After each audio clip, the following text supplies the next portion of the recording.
C'est l'éléphant le plus célèbre de l'histoire et tu le connais mais pas sous cette forme. Cet éléphant s'appelle Jumbo. Il naît en 1860 en Éthiopie et je préfère te prévenir direct, son histoire est tragique du début à la fin. À seulement 1 an, il est capturé par des braconniers pendant que sa mère est abattue sous ses yeux. Ça commence fort. Suite à ça, il est vendu et ramené en Europe par bateau où il est trimballé de pays en pays. D'abord l'Allemagne, puis chez nous au Jardin des Plantes à Paris, avant d'atterrir aux eaux de Londres en 1865. Et quand il arrive là-bas, il est dans un état catastrophique. Des plaies infectées partout, ses pattes sont déformées. Il a que 5 ans et il a déjà vécu l'enfer. Avec le temps, grâce aux soins du zoo, il se refait une petite santé et surtout, il grandit.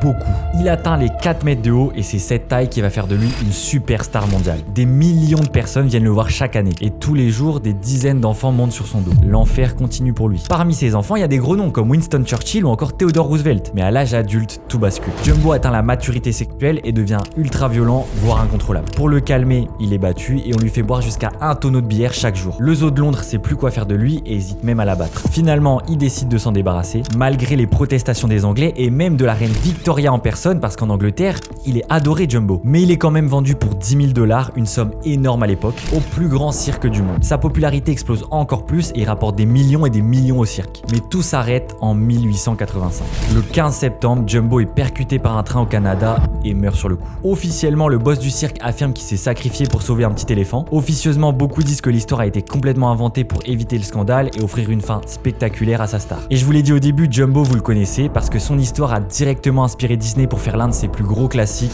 Dumbo. Au passage, abonne-toi si tu veux plus d'histoires comme celle-là.